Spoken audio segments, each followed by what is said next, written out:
Hello guys, welcome back to my channel Chess.co. So in this video I'm showing you guys one of my favorite attacking game of mine which I played yesterday on chess.com against a 2300 rated player. So let's start the video.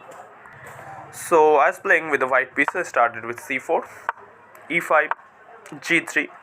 So the English opening c6, bishop g2, d5, takes, d4. Still theory, e4, knight c3. So I developed a piece. Knight f6, it's termed as inaccuracy, but I think okay, just developing a piece towards center, nothing out of the ordinary. Knight h3, my idea was to play f3 and break the structure and get a knight to f4 to pressure the isolated d5 pawn. So let's see, h6, he stops bishop g5 or knight g5. Bishop g5 is also idea to take the knight on f6 to put further pressure on the d5 pawn. Short castles, I develop my king. Knight c6, f3 according to my plan, e captures f3, kind of forced though, because if you don't take, I can also take on e4 and the pressure on the e4 pawn is very high. So pawn capture f3, e capture f3, g5 is a mistake, but his idea was to stop knight f4, which is understandable. So here I played rook e1 check, and he played bishop e6, which is a mistake because I can just play f4 and f5. But I first play knight f2. I just wanted to get my knight into the game, which is a miss. If I played f4, which f4 would be much better in this position, but okay, knight f2, bishop g7, f4. So now I find the idea, but now he gets to take and castle out, so I don't get enough play as such. So okay, queen d2 attacking the h6 pawn, king h7 defending, queen d3 check, and he goes king h8, only move, and I bring in my last rook into the game, rook sc1, which is apparently an inaccuracy, but okay. I mean, I'm playing natural logical moves. Queen b6 attacks d4 and b2, but b2 is kinda immune because I'll get the b7 pawn, so I just played bishop e3 defending the center pawn. Queen captures b2, rook b1, queen a3, rook captures b7, I take my pawn back. It's also the simple idea. The engine wanted me to play something like rook b3 or something just to attack the queen further, because if he goes queen a6 then takes and the pawn structure is very bad. So okay, knight a5 attacking my rook, but here I make bishop to c1 attacking his queen, danger levels.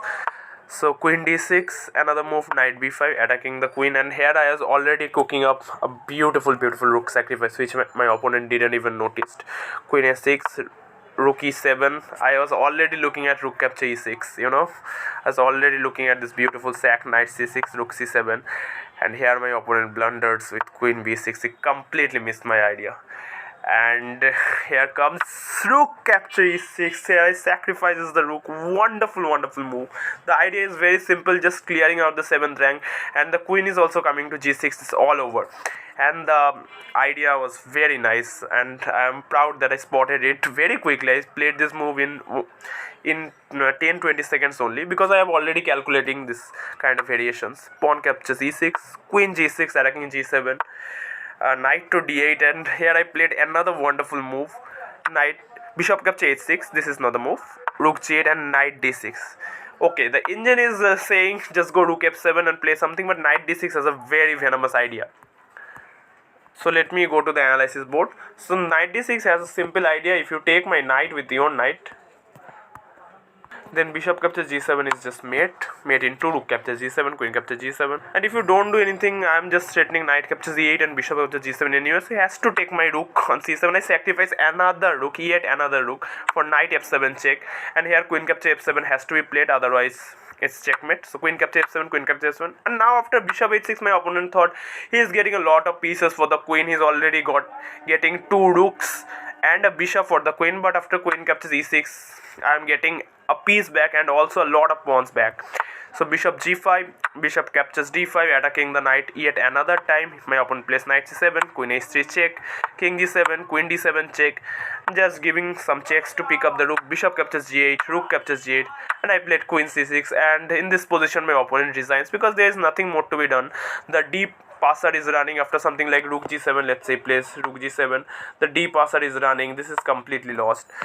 I mean, the knight is also very loose. He has to sack his knight to defend this. This is completely hopeless. So here my opponent resigned. I won a beautiful game. But the highlight of the game was 2 moves.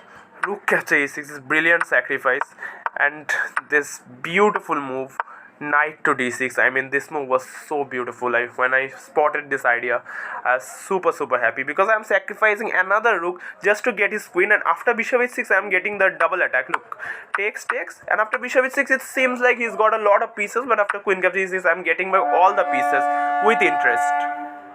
So I hope you guys like this video and like this game. If you liked it, then like, share, and don't forget to subscribe to the Chess.co channel. Goodbye, guys.